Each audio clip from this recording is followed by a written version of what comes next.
Hello and welcome. You're watching To The Point. As it completes 22 months and nears the 2-year mark, many people believe the BJP government is surrounded in controversies. Some would say those controversies are self-made. So how should we view the government? That's the key issue I shall discuss today with a man that many regard as India's most profound political thinker, the President for the Centre for Policy Research, Pratap Bhanu Mehta. Dr. Mehta, just over a month ago you wrote, and I'm quoting you, "We are living under a government that is both rabidly malign and politically incompetent. It is using nationalism to crush constitutional patriotism, legal tyranny to crush dissent, political power to settle petty scores, and administrative power to destroy institutions." Now those are very strong words. Is that your view of the government, or are you backing away today from that position? No, I'm not backing away from that position. I think it is my view of the government, and even if you feel there's a touch of exaggeration in it, I think it can be seen as a warning of about the direction in which the government is going. So I'm not backing down, but certainly there's a pattern of action over the last few months that suggests that the government is sliding down this path. Give me an idea of the sort of actions that lead you to this conclusion. There's a number of them, right? So the first and the most obvious one is the arrest of students in JNU on sedition charges. And it wasn't simply the fact that some students were arrested. It's a matter that could have been settled by the courts. But the full firepower, political firepower that the government brought to bear on that issue, you would have thought that this was a national security crisis, the way in which senior ministers jumped into the fray. The parliamentary response, not just to what happened in JNU, but the Rohit Varmula case, suggested a degree of aggression that I think is truly extraordinary. I think one could think most recently, for example, this whole idea of trying to constantly come up with tests of patriotism. So the Bharat Mata controversy, Bharat Mata Ki Jai controversy most recently.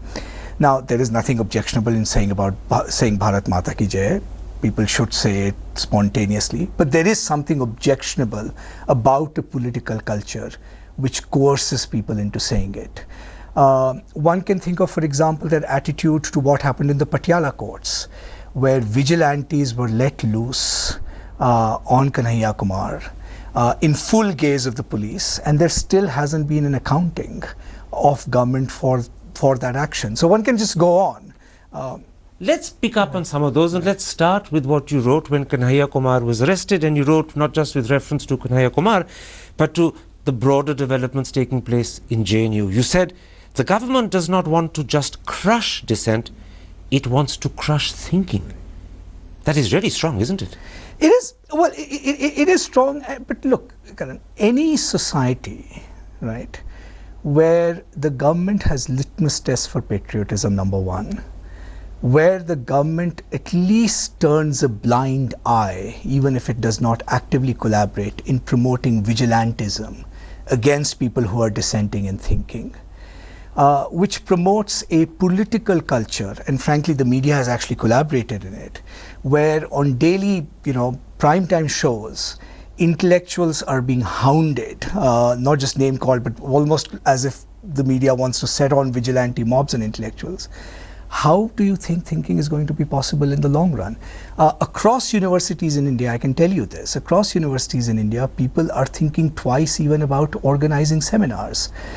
Government is issuing notifications when giving permission for, let's say, NRIs to do research, which says that one of the conditions of you being able to doing research is that you will not potentially defame India on any international forum. Now, what does that mean? Right? So clearly there is a pattern accumulating here, and this is not just accidental. This is not the zeal of mid-level officials. This is the government itself. This is the government itself. You just examine the statement of ministers, senior BJP leaders. Very clearly they have put their weight behind this. Let's focus for a moment on this government's seeming obsession with anti-nationalism. As you write, being anti-national is not a crime. And secondly, what one man thinks is anti-national could be perfectly acceptable to another. How do you explain to yourself both the government's concern with as well as its persistent focus on anti-nationalism? Well, I think there are two or three things going on, at least as far as one can speculate. I think the first is, look, when this government came to power, the nature of the BJP and I think the particular history of the Prime Minister, BJP President, one had always supposed that nationalism was actually going to be one of the big themes that are going to play up in Indian politics.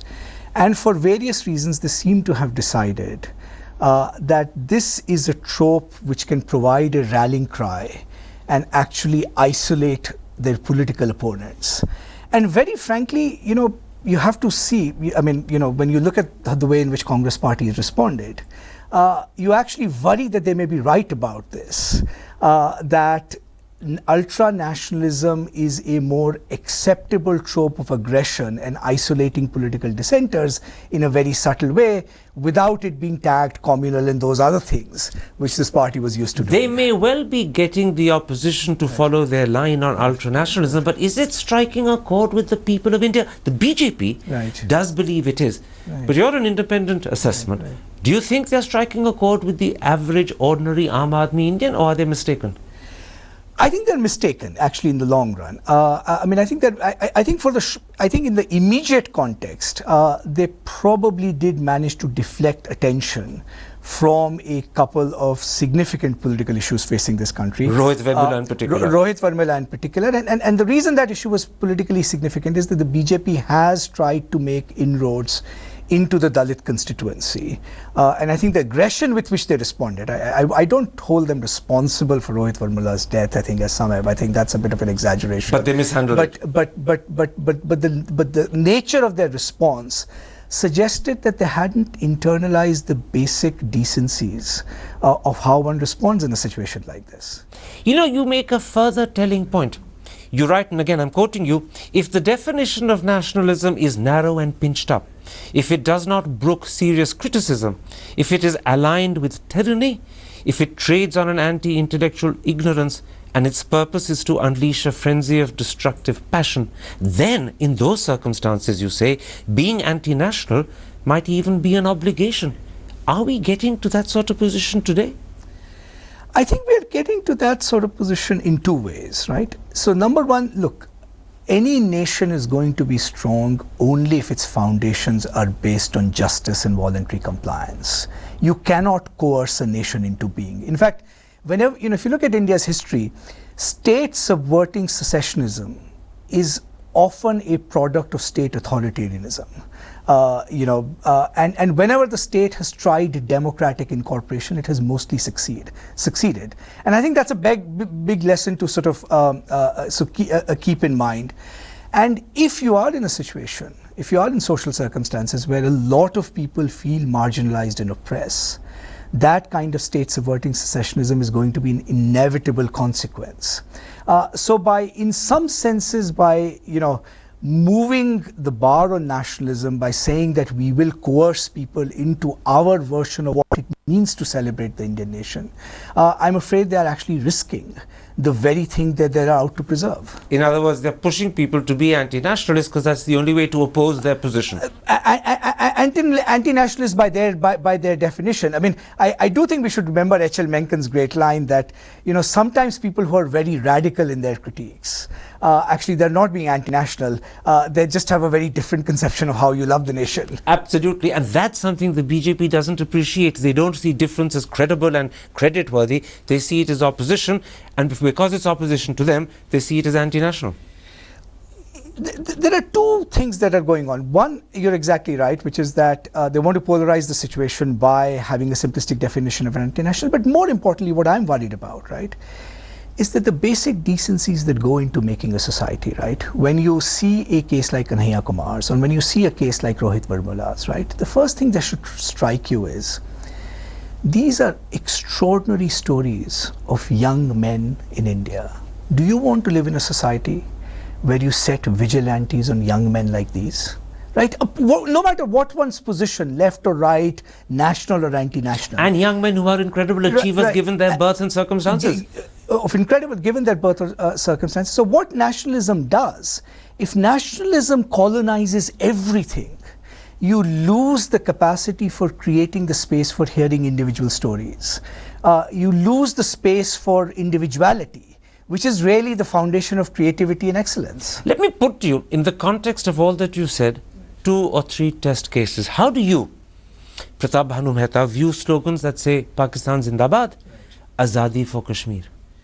So look, my position on the legal matter of this is very clear, which is there has to be a demonstrable and immediate connection between those slogans and violence for them to count as sort of actionable, as it were, by the state. And if there's no connection? And if there is no connection, certainly there is no case for either invoking sedition laws or bringing the mighty power of the state to bear on them. I think what you need to do is, in a sense, understand why is it that people are saying this. You can even condemn them, absolutely. I mean, in certain circumstances, they're condemnable, they're unnecessary. You can have that debate, but there is a higher threshold of justification that is required for bringing the coercive power of the state to bear on citizens. What about when you come to 2 other slogans? And these are Kashmir की आज़ादी तक, भारत की बर्बादी तक, जंग लड़ेंगे and Bharat तेरे टुकड़े टुकड़े होंगे इंशाल्लाह इंशाल्लाह. See, the Kashmir ki Azadi thing, to be honest, I think one has to understand the specific history of that slogan. It is pretty much common, as it were, parlance in Kashmir.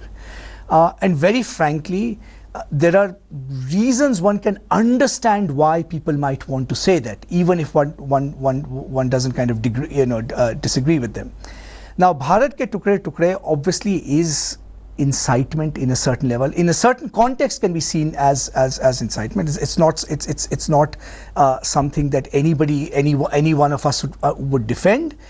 But in the particular context occurred, does it pass the test that it is the kind of slogan where you can show its demonstrable connection with violence subversion of the state? Again, the answer is no. Again, the answer is no. In this context, from whatever one can see from the evidence, it's not clear that connection was there. And more importantly, Karan, as you know, the people who are charged with sedition, actually, there's very little evidence that they were the ones actually, chanting these slogans. Which makes the whole thing more bizarre. Which makes the whole thing more bizarre, and which makes the whole thing more not about punishing actual culprits, but about sending a signal to everybody.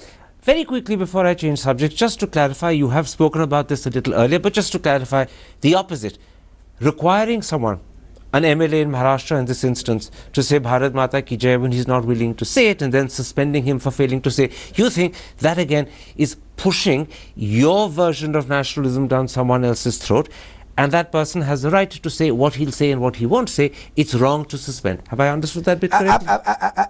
Absolutely. Saying Bharat Mata Ki Jai is something, I think should be celebrated, but requiring that you say it, I think is an extremely dangerous position. So there's nothing wrong in a man saying, I won't say Bharat Mata Ki Jai? There is actually nothing wrong. There are different ways of loving the country. Maa ka dil banke kabhi seene se lag jata hai tu, kabhi nanni si beti. That's one version of it.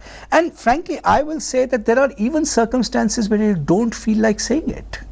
I mean, there are circumstances when your country has embarrassed you. Where the country has embarrassed you. There are circumstances where you actually want to withhold that celebration. And you have a right to. And you have a right to. So far, we've discussed your criticism of the government in terms of what you described in your article 4 weeks ago as its malignancy. Let's now come to your criticism of what you call its political stupidity.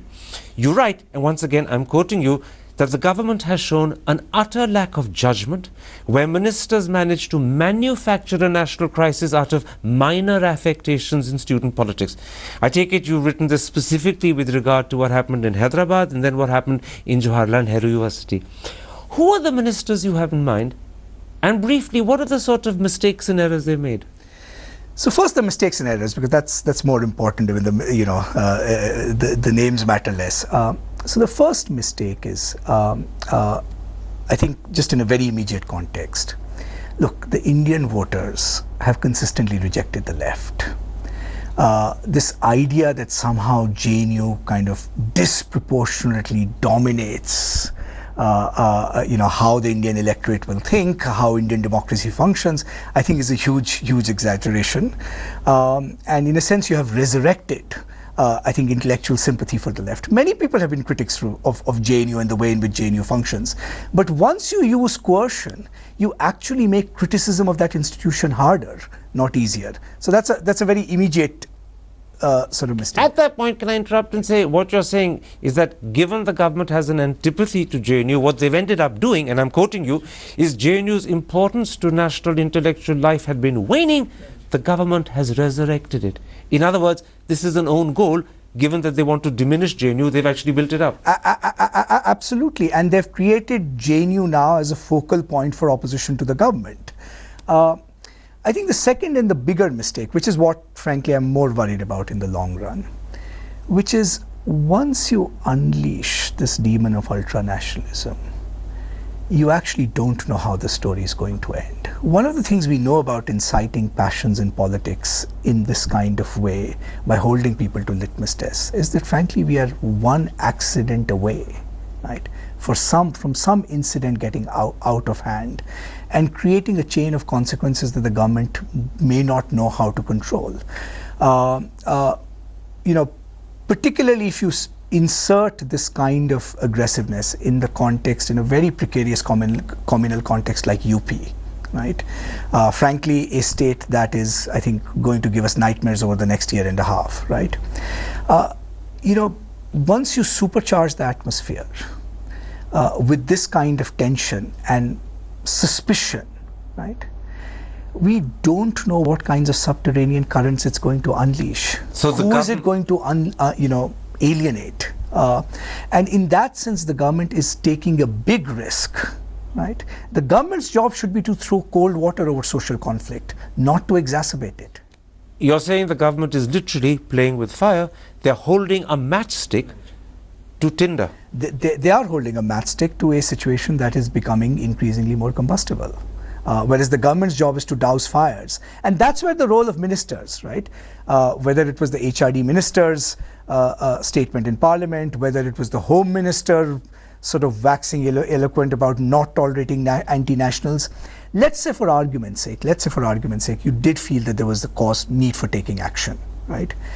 That even in those circumstances, there are settled internal administrative procedures by which that action could have been taken.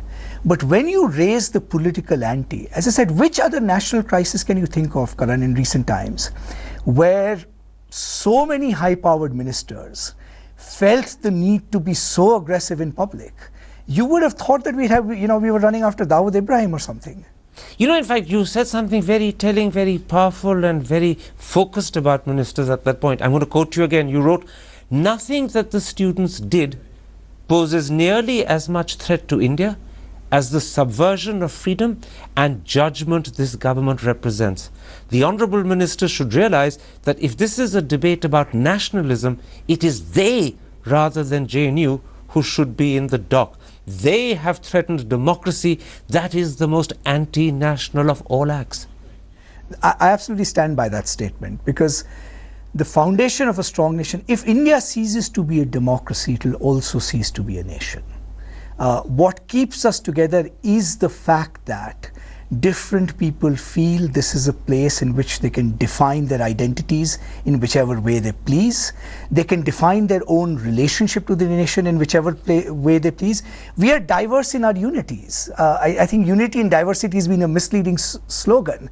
And the minute we take that away from the Indian people, I think we'll cease being a nation. And by cracking down on freedom, that is exactly what this government puts at risk. In fact, you're saying a very interesting thing. You're saying the government's response to that slogan about Bharat Tere Tukde Honge, which the government doesn't like, is actually such a short-sighted, dangerous response that they may end up creating the tukras they want to try and protect the country from becoming. Absolutely. They may end up creating the tukras by alienating more people, by sending out the message that this is a country that is going to put individual citizens to litmus tests and presumptively distrusting its own citizens, right? Once you presumptively distrust your own citizens, the nation is already finished, in some ways, right?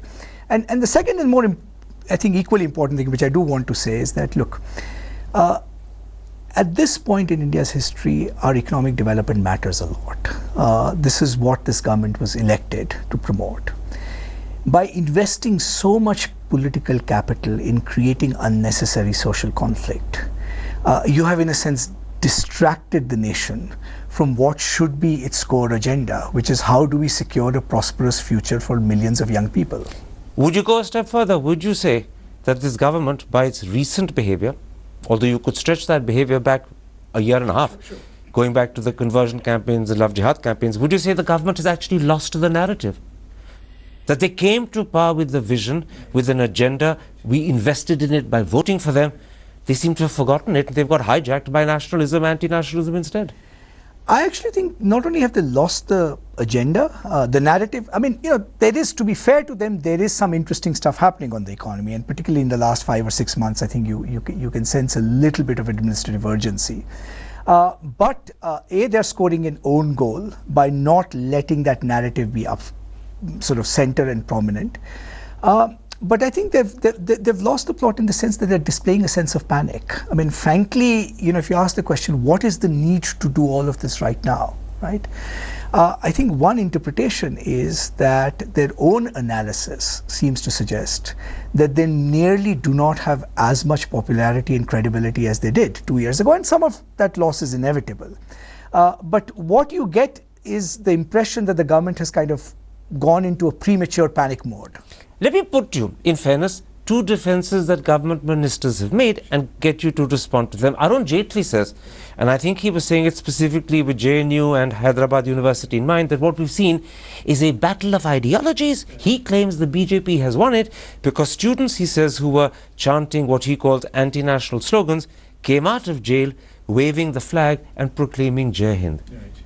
How do you respond to that? See, I do not for a moment doubt these students' patriotism. Even if they were saying something that was objectionable and excessive, it was born out of an anger and injustice. So the idea that you've got somebody to say Jai Hind and that is a victory for the nation, I would argue the other side of it is, think of how many students, a generation of students now that will distrust the state. Think of a generation of students you might possibly radicalize by convincing them that this is not a set of universities or a society where they're free to express what they want and even experiment a little bit. So I think it's a very myopic victory to say that just because we've got a bunch of people to say Jai Hind, that is actually what's going to make the nation great. There's the second defense. This time it comes from Venkaiah Naidu, the Minister of Urban Development. He says that this was a sinister plot. He says the slogans were not meant to protest the death penalty, but a clear call for the disintegration of India. He's actually accusing those students of wanting to disintegrate the country. How do you reply to him? So first of all, what's the evidence that they actually are involved in any plot, any conspiracy? I mean, for anybody who's taught in any Indian university for 20 years, this kind of stuff is pretty common in student life, student politics. So where's the evidence? And the odd part is that both Venkaiah Naidu and Arun Jaitley were student politicians in that time. They were student politicians, and they were imprisoned. But that's exactly the point, right? Which is, why has the government gone into a mode where it seems to project two sentiments so powerfully? One, that everything is a conspiracy. It's a telling sign whenever governments go into thinking that there is a conspiracy out to get them or out to get India. You can be pretty confident that they're losing the plot. And second, I think what the BJP has come back to is the playing victim syndrome, right? These are urban young voters that actually gave them the mandate in 2014. And yes, some of them are getting disenchanted. Some of them have voted for Aam Aadmi Party in the Delhi elections. Why do you suppose that these young people are part of this conspiracy to dismember India? You also, in the section where you accuse the government of political stupidity, comment about the way they've built up the opposition. You say that the government has given the opposition exactly the pretext to unite that they need. Instead of capitalizing on a fractured opposition that was reduced to minuscule numbers of 44, the government is actually helping them regroup, become stronger, and become an opponent the government has problems handling. Well, that is one part I do want to qualify. I think for a moment it looked like that, and certainly I think the more polarized Indian politics gets, it is more likely that the opposition will have to unite. But having said this, it is a great tragedy that the Congress party has shown no courage of conviction at all. I think Mr. Anand Sharma, for example, in Parliament, walked straight into Smriti Irani's trap, when she sort of gave that description of what this pamphlet supposedly said about Durga, which was exactly designed to tell the Congress party, you have never been a defender of free speech. In Maharashtra, on Bharat Mata Ki Jai, Congress party again walked into the trap. So the problem is the Congress has shown no courage of conviction in separating out two issues, which is where does it stand on issues of free speech. And let us not forget that a lot of the laws that the BJP has used, misused, were not just Congress creations, but Congress has shown no sign of breaking away from its own sordid past on free speech issues. That I do think is a tragedy. So the BJP, as you said in February, had given the opposition an opportunity to unite, but now a month later your belief is that actually the opposition has squandered this opportunity. It hasn't risen to the occasion the BJP presented it with on a silver platter. Absolutely, it has shown no courage of conviction at all. What about specifically the role played in the last 6 weeks by Sonia Gandhi and Rahul Gandhi?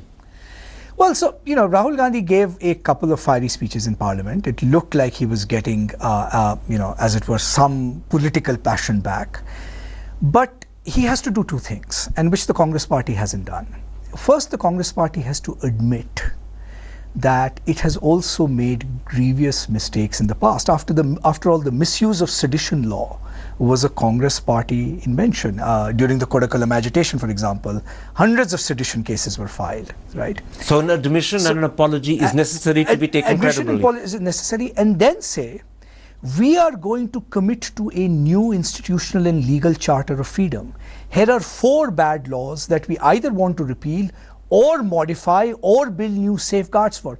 The problem is they don't commit to any of those institutional positions, and they can't even get their own MLAs, as in Maharashtra, to actually say that, look, this particular MLA who doesn't want to say has a right to not say Bharat Mata Ki Jai. In other words, fiery speeches by Rahul Gandhi occasionally in Parliament are simply not enough. Congress has to begin by admitting that the lapses the government is making today were lapses it made itself and created a precedent for. And then the Congress has to say, now, these are the issues, these are the laws, these are the positions we're going to change and give up forever.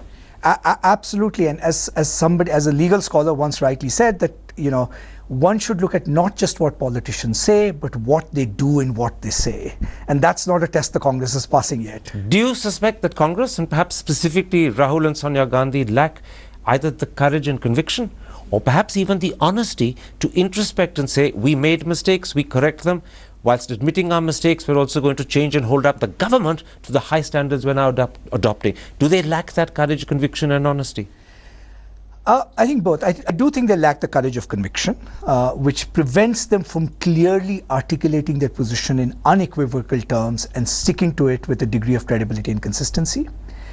I also think in the Congress party, there is a mistaken narrative about what happened in 2014. Like the BJP, they also think that somehow, there was a conspiracy. This election was stolen from them, as if they had an entitlement to continue to rule. It was some kind of media, big capitalist conspiracy, and if only that conspiracy were to be exploded, their entitlement to rule would come back. So unless they honestly admit what was it that created a crisis of credibility by the Congress, they're not going to be able to move ahead. In other words, they need to begin by being fundamentally honest about the predicament they're in themselves. Absolutely.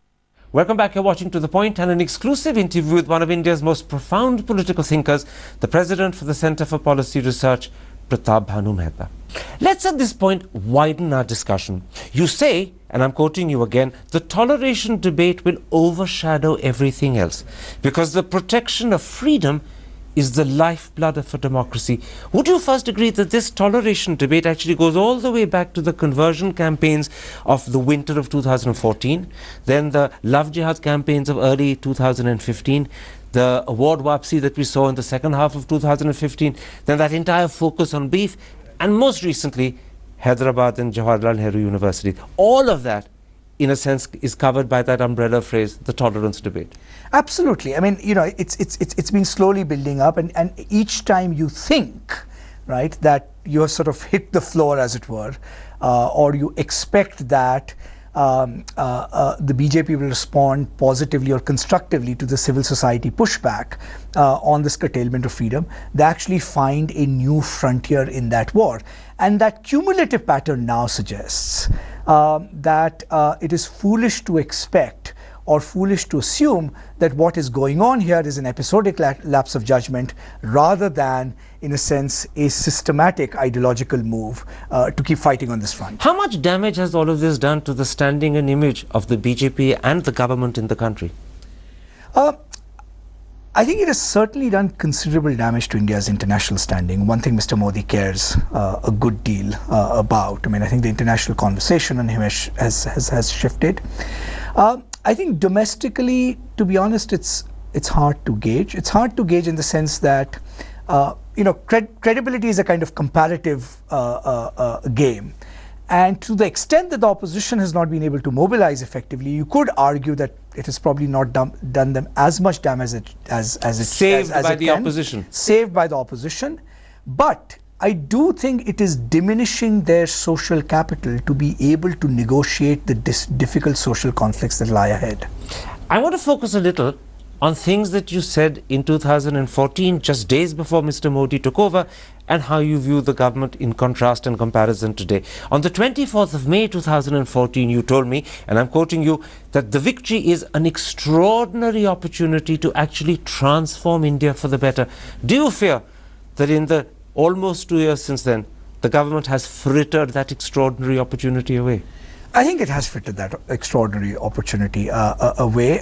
Look, it had an unprecedented historical mandate, and it just puzzles one to think why a government with such an unparalleled mandate is now playing as if it were the victim of some conspiracy. I think the focus of attention, I think a lot of political capital has gone into, in a sense, managing these tolerance and intolerance debates. And more importantly, I think what you are seeing, even in areas where there is some energy, like power, roads, is at best it has settled for incremental rather than transformative change. Now you say something very pointedly about the BJP as a party. You say it's a party that cannot repress its own base instincts, whose petty politics of resentment will always subvert whatever long-term goals it might have. To me, that sounds not just criticism, to me that sounds like disillusionment. There is, look, I mean, I think, you know, there was a paradox, I think, with Mr. Modi's rise to power, which is certainly in 2014, it has to be said. I mean, he's an unprecedented political phenomenon with incredible political gifts. There is no doubt about that. But there seemed to be this moment where he also had acquired a sense of destiny, right? That's how he presented itself, as a kind of new Jawaharlal Nehru who could put India onto, in a sense, a different and better path. But that sense of destiny was in conflict with the party that he has inherited, and in a sense his own, as his word, background in the RSS, right? And one of the abiding features that I think is true of both his personality and I think the BJP, his party, is that they absolutely love seeing themselves as victims at every stage. And I think now that sense of victimhood, which diminishes you, is triumphing over that sense of destiny, which for a moment seemed to enlarge him and at least give him some possibility of change. Has Mr. Modi shrunk in the 2 years he's been Prime Minister? I think he has shrunk considerably. His evasive silences on most critical matters. Frankly, Manmohan Singh at least has an excuse. I don't think this Prime Minister has an excuse. And particularly when he is actually given to speaking quite eloquently. The fact that he can't handle a few errant ministers, the fact that you can't take action against a odd MLA, is suggesting either a level of abdication of the kind he accused Manmohan Singh of, or a degree of connivance with what's going on that diminishes him. So you're disappointed, possibly even disillusioned with Mr. Modi? Look, whether we are disappointed or disillusioned is relevant. Let's put it this way. He has brought the country to a situation where the risks of social conflict and frittering away the economic opportunities we have are growing. And I think that's the most important thing that matters. You said he has brought the country to this situation. He has brought because he still has the mandate, he still has the political authority, and frankly the kind of dominance that he enjoys within the BJP, there is no excuse why he cannot reorient the political and public culture of BJP to a better and more generous and imaginative conception of India. You're suggesting that reorientation and change is possible. How long will it be before it becomes too late and difficult?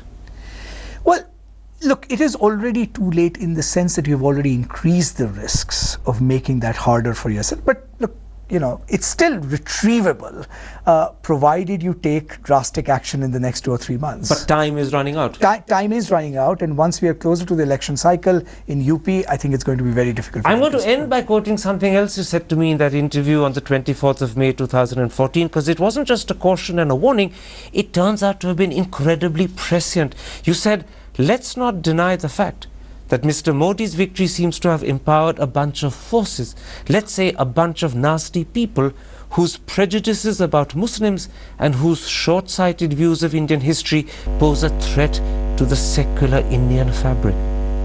That concern has grown fairly considerably in the 2 years since you said it. It has grown considerably, and it's also taken a different direction which we didn't anticipate, which is what worries me. So look, you know, we know the RSS's ideology, and at least the RSS is an organization, and in some respects it's one step forward, two steps back. But I think this government's acceptance of a lot of vigilantism in politics, where it uses, as it did, or at least as it turned a blind eye to in Patiala House, but within civil society, a whole range of actors who basically been given a signal that it is not only acceptable, we positively encourage you to not just troll people, but in a sense create a reign of intellectual intimidation for anybody who disagrees with you. We don't know where this is going to end. And the use of vigilantism, as we know from our history, you don't know what consequences it will unleash. This is the great danger, and you said it once before, you're saying it again. Mr. Modi has either himself unleashed or he's allowed forces to be unleashed that are not just dangerous. We don't know where they lead us and in what outcome the whole thing will end. He's certainly acting as if he's helpless, and I think that really diminishes him considerably. I have no position of knowing what his thinking is, what his intent is, but a prime minister has to be judged by his actions, not by his intentions. I think this is a sentiment he would agree with most of all. And here his lack of actions is damning. And his actions betray the promises he made to this country. Pratap Bhanu Mehta, you have been incredibly forceful and outspoken. A pleasure speaking to you. Talking about Team India and T20. To do for your preparation. So I think there has to be a good balance between everything. So I think awareness counts big time in big tournaments. So does. पैसे वाले बाबू मेरा budget बना दो, पैसे वाले बाबू मेरा budget बना दो, बजट बना दो, बजट बना दो, पैसे वाले मेरा बजट तू बना